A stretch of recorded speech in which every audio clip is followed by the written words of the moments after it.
Aucun on l'aura oublié, la Manche est une presqu'île, donc elle est entourée par la mer. Et évidemment, parler de nautisme est une évidence. Et vous savez que le département de la Manche a développé un plan nautisme déjà depuis 2 ans maintenant. Et qu'il se décline comme aujourd'hui avec le tour-voile à Barneville-Carteret. En ce moment, il y a de nombreuses épreuves. Il y a le Tour des ports de la Manche, par exemple, qui se déroule aussi pendant quelques jours, là, qui va se terminer dans 2 jours.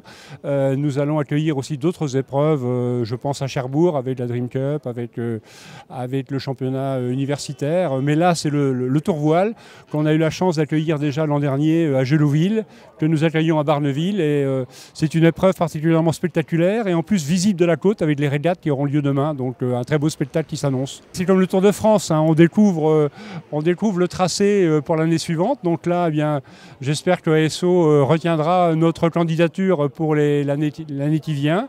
En tout cas, nous, on s'est engagé à pouvoir accompagner les épreuves l'an prochain, voire même l'année d'après, si c'est souhaité par ASO. Donc voilà, on fera tout pour les accueillir. On démontre par là, avec cette manifestation, qu'on a les capacités d'abord d'accueillir et d'organiser des grandes choses, et deuxièmement de montrer que notre littoral, notre paysage marin est à même d'être valorisé par ce type d'événement.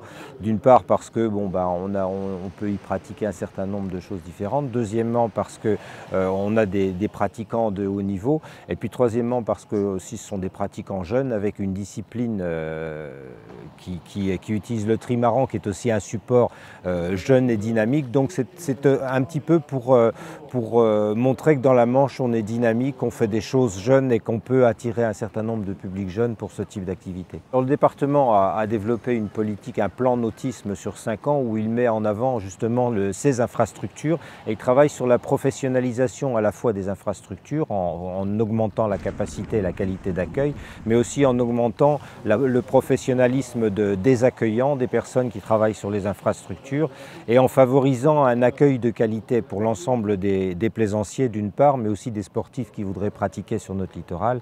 Donc on essaie par ce plan de nautisme de mettre en avant à la fois effectivement l'offre qui existe, mais aussi de valoriser et d'amplifier cette offre en faisant une offre de qualité reconnue au niveau national. Un partenariat solide sur plusieurs éditions, avec l'ambition pour le département de la Manche de montrer et de développer cette image de département littoral. C'est quand même le deuxième département avec le plus de côtes en France. Et puis pour nous, c'est vrai que c'est l'occasion de découvrir des stations dans lesquelles on n'a pas l'habitude d'aller. Et avec ce nouveau format du tour-voile et ces bateaux, les Diam 24, qu'on peut directement mettre à l'eau depuis la plage, c'est vrai qu'on va à la rencontre de nouveaux territoires. C'est seulement la 2e fois de l'histoire que le Tour fait escale à Barneville-Carteret. La Manche a des spécificités, bien sûr.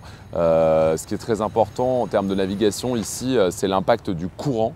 Notamment, c'est assez valable dans tout le département, et aujourd'hui ça va être très prégnant pour cette première journée de raid côtier à Barneville, parce que il y a des conditions de vent qui sont attendues assez faibles et assez changeantes tout au long de la journée. Donc le courant va être un paramètre extrêmement important pour pouvoir performer. On peut imaginer se retrouver dans la Manche, en tout cas l'an prochain, mais je ne peux pas vous donner plus de précisions dès aujourd'hui. Il faut attendre l'annonce du parcours du tour-voile qui a lieu chaque année au Salon nautique de Paris. Donc il faudra attendre le mois de décembre. À bientôt sur tvie.tv.